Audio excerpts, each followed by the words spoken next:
ధీరజ్‌కి ప్రేమ అంటే ఎంత ఇష్టమో, ఎంత ప్రేమో కళ్ళారా చూసి, చెవులారా విన్న తర్వాత గాల్లో తేలిపోతూ ఉంటుంది ప్రేమ. నా మీద ఇంత ఇష్టం ఉందా ధీరజ్‌కి? ఇన్ని రోజులు చిన్న చిన్న గొడవలతో అసలు నేనంటే ఇష్టమే లేదనుకున్నాను. కానీ నా మీద ఇంత ప్రేముందా అన్నట్టు ఒక్కసారిగా ఫిదా అయిపోతుంది.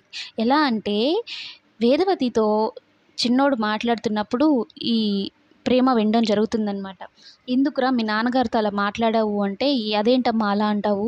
నాన్నగారు మీ ఇద్దరు వెళ్ళిపోయిన తర్వాత బాధ్యతలన్నీ ఎవరు తీసుకున్నారు? నీ బాధ్యతలు నానే కదా! నాన్నకంటూ ఎవరు లేరు కాబట్టి తీసుకున్నారు" అంటే, "మరి నాన్నకి ఆత్మాభిమానం ఎక్కువ అని అంటూ ఉంటావు కదా! మరి నేను కూడా అంతే కదా! ఆయన కొడుకునే కదా! నా భార్యకి సంబంధించిన ప్రతి ఒక్కటి నేనే చూసుకుంటే, తన చదువు కానీ, తనకు సంబంధించినవన్నీ నేనే చూసుకుంటే అదొక తృప్తి. నేను అలాగే చూసుకోవాలి. భర్తగా నేను బాధ్యతగా ఉండాలి" అని చెప్తున్న మాటలైతే ఎన్ని సార్లు గుర్తు చేసుకొని సంతోషపడుతూ ఉంటుందో. అయితే అదే విషయం గురించి నర్మదాకి చెప్పడం జరుగుతుందనమాట వేదవతి. అప్పుడే ఈ ప్రేమ కూడా వచ్చి కూర్చుంటుంది.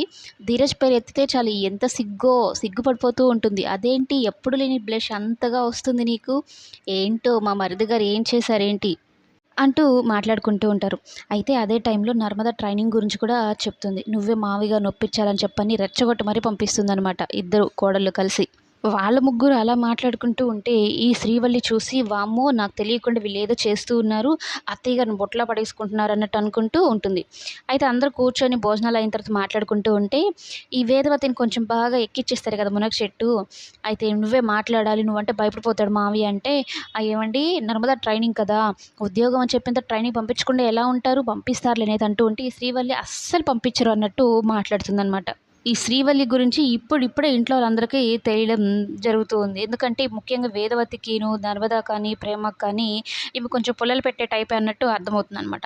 అసలు పంపించరు అనగానే షాకింగ్‌గా రామరాజు పంపిస్తాను అన్నట్టు చెప్తాడు. ఎందుకంటే వేదవతి అంటే రామరాజుకి చాలా ఇష్టం కాబట్టి వేదవతి మాట నలుగురిలో తప్పకూడదు అన్నట్టుగా ఓకే అన్నట్టు చెప్తాడు. నర్మదా హ్యాపీ అవుతుంది. కానీ సాగర్ విషయంలోనే పెద్ద ట్విస్ట్ పెట్టేస్తాడు. రైస్ మిల్లులో ఎవరుంటారు? ఎవరు చూసుకోవాలి? ఖచ్చితంగా సాగర్‌కి ఉండాలని ఒక కండిషన్ పెడతాడు.